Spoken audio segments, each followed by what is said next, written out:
Previously, Entix begs while crying to save his soul who was in hell, and the reward for that is the Dragon King membership. Hearing the reward made Lloyd's face change into something creepy, because the reward is good. But 5 hours before the visit of Entix, the aftermath of the attack from the Bone Dragon was devastating, and people were working together to clear the damages that had been made. They pulled off the large trees to clear the canal. Men were working so hard carrying the logs to clear the area, while Viscount Nort was the one who was supervising them. While the bastard Lloyd Frontera was just at the side chilling and sitting in the chair while drinking the fresh water from the coconut. Then the Queen suddenly appeared at his side with a poker face, looking at him. Of course, at first, Lloyd hadn't noticed it yet. He was shocked that it made Lloyd feel like he saw a Grim Reaper itself. Because of the shock, Lloyd shouted, "Whoa, to think I was caught." It was supposedly part of his inner thought, but his thoughts and what he was going to say interchange, because he intended to tell the Queen an excuse that he was just resting for a while after the work. Javier looks at Lloyd because he was called out by his master. Lloyd told Javier, "Javier, why aren't you keeping your watch? Geez. A Grand Master like you can't even detect someone coming nearby if you are drinking something? What a messed up situation." The Queen could only exhale because this bastard was blaming something for his incompetence, which is really like him. Lloyd bows down to the Queen. The Queen said, "You are a supervisor. It is not your job to move logs yourself." Lloyd replied, "Yes, that is right. I was just collecting my thoughts back there." The Queen asks him, "Then why did you say you were caught?" Lloyd was thinking of another excuse. The Queen told her knight to leave them since they had something to discuss. She told Lloyd to come closer because there was something that she needed to tell Lloyd while whispering to him. Lloyd was crawling to the Queen like an ant. But while Lloyd was crawling towards her, Queen Alicia saw Lloyd's butt that is wiggling like a jelly. She remembers the time when she made Lloyd like a cannonball and smack his butt while saying blast to scare off the Bone Dragon. Her hands were shivering while holding back because she really wanted to smack that beautiful booty of Lloyd. She wants to feel that sensational feeling once again, but she knows that she must forget that desire, because Lloyd is the strongest person, and if Lloyd becomes her enemy, then the whole Magentano kingdom will be destroyed. She was thinking that no matter what, she couldn't slap his buttocks even though she was the Queen. But while thinking deeply, she already slapped the butt of Lloyd like a horse. When she realized it, she could only say sheet, because, for her, it looked so good for spanking that she did it without realizing it. While his butt was still wiggling from that spanking, Lloyd said, "Your Highness, I will gladly accept my punishment if I have done anything wrong." The Queen was shocked to know that Lloyd was not angry at all. Javier looked at him with disgust, and he said, "You will gladly accept getting your buttocks hit?" "I knew he was a pervert." Lloyd replied, "You idiot. That was an idiomatic expression. Do not put words in my mouth." The system asks him, "Natural science student using an idiomatic expression?" Lloyd replied, "Natural science students know things like that too." Queen Alicia kneels towards Lloyd to whisper something. She said, "Where did you send the dragon bone to? It could cause a huge commotion if someone were to see it." Lloyd replied, "I had already considered that and ordered it to hide in a faraway land that no humans visit." Queen Alicia asked, "You have a Grand Master and a dragon bone. Are you aware that you have the strongest forces in the world within the country?" Lloyd replied, "I know what you're worried about, Your Highness. That power is required in order to protect the peace and stability. I would be crazy to try and use them for myself." The butt of Lloyd still wiggling, and the Queen focuses his attention towards it. Lloyd added, "I am simply someone who is under your care. I will forever be a citizen of yours." The Queen was silent, because she didn't put interest in what Lloyd says because she knows it was all flattering. What she focused on is looking at the butt of Lloyd who she wants to slap. The Queen could only say thank you to Lloyd, who swore loyalty to her. Lloyd replied, "Thank you for your gracious words. Now, we already know who will be spanked every night, if they end up together." Going back to her palace, the Queen could only smile, from what she heard a while ago. In her mind, a power that controls power. "You're much stronger than you seem."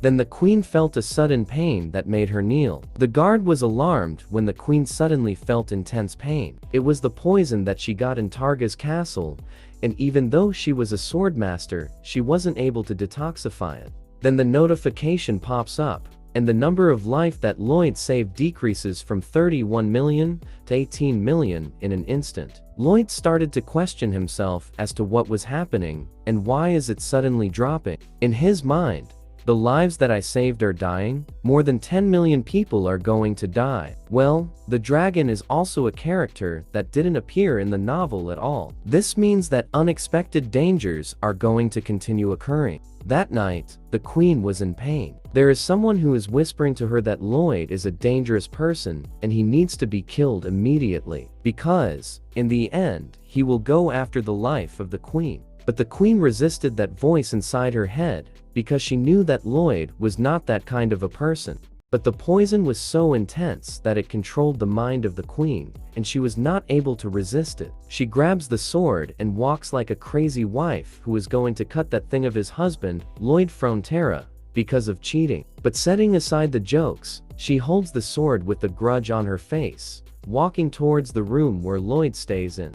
On the other hand, the negotiation between the legendary scammer Lloyd Frontera and the poor dragon Entix continues. Entix told Lloyd how his life ended, but the king captured his soul, and because Lloyd has the heart of a dragon, he thinks that Lloyd is the only one that could save him. Lloyd replied, wait, dragon mister, I'm not curious about your situation at all. Entix asks, pardon? I only told you my circumstances because I need to motivate you. Lloyd told him that he is not going to be motivated by his situation, but by the terms that he would offer to Lloyd. This bastard was so selfish that he could only think what benefits him to achieve his lazy life. Lloyd asks him, what are the benefits that I will get? Entix replied, oh, if you get the Dragon King membership, you will be able to share the riches of the Dragon King, which are close to being infinite. Lloyd said that it sounded good and asked for the other benefits. While listening to their negotiations, Javier notices some bloodlust outside the door. It was that the queen was already outside the door, holding a sword with an aura embedded on it. He was ready to cut off Lloyd's little thing in an instant. What? I mean, he wants to cut Lloyd. But Lloyd was so immersed in the negotiations and the benefits of that membership. Entix said, please don't lose the chance to gain such a special privilege. You get to have an extra life. You can revive on the spot once if you die. That caught the interest of Lloyd.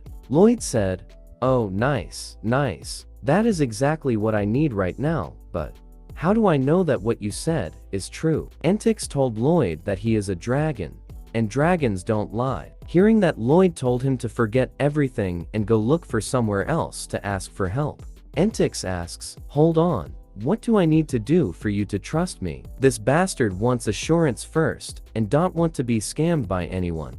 Javier, on the other hand, felt that the bloodlust grew stronger, so he decided to unsheath his sword, preparing to attack what is behind the door. When Javier opened the door, there were no people in the hallway, and everything was clear. Lloyd asks him what is wrong, and why he suddenly feels alarmed. Javier told Lloyd that it was nothing, and he was just being sensitive. Lloyd told him that he was so lame for a Grand Master, but the queen already escaped from that door. She was on her knees while catching her breath. She was asking, what on earth she is thinking to do something like that. Now, the negotiation continues. Lloyd said, how about this? Give me some magic that will guarantee that I can escape from hell, and also make a vow of your soul that states that your soul will be erased for eternity if you don't keep your promise. Hearing that made Entix shocked. He said, what? How do you know about the vow of soul? That is something only dragons know about. Lloyd replied, is that what is important right now? Are you going to do it or not? If you take too long to think, I will just go to sleep. The poor dragon could only agree to what this scammer asks. Entix raised his right hand and said, I vow that if I fail to keep my promise, my soul shall be erased for eternity. After that, Lloyd asks if that is all. Entix replied, sorry, but there aren't any special effects for this. This bastard watches too many movies that want some special effects. After taking the vow, Lloyd asks, by the way, It has been bothering me since just now, but are your hair and beard actually tentacles? Why are they constantly moving even though there isn't a wind in here? Entix told him that it was because he is a dragon. Lloyd asks again if what is the connection of being a dragon and a moving bear. But Entix did not put attention on that nonsense question of Lloyd, and he draws something on Lloyd's hand. He said, "In any case, this is the magic. Clasp your hands tightly together and shout commandments of time and space, break the taboo, and show me where I must go.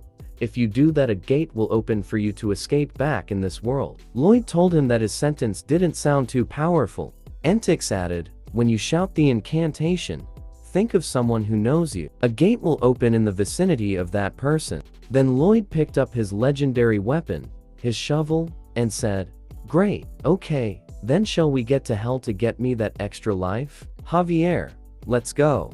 Then Entix opens the portal to hell. Javier's face turns into something strange and he says, "It is hell though, don't you think? You should ask for my permission on this." Lloyd's face turns into a villain and said, "What are you talking about? You just need to go wherever I tell you to." Then he jumps towards the portal and told Javier that they need to go. This bastard jumps towards the portal of hell like he is going to have a vacation in his homeland.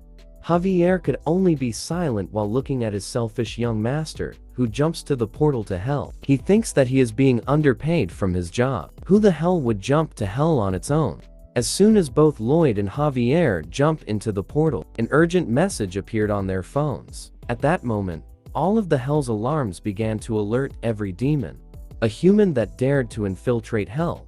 Only the evil bastard Lloyd could do that stunt. The demons already heard the news of what happened between Lloyd and the Hell Knight, on how Lloyd made the Death Knight scream while he was singing. At that moment, all the demons have the same thought. Wow, the great singer in hell is here to host a concert.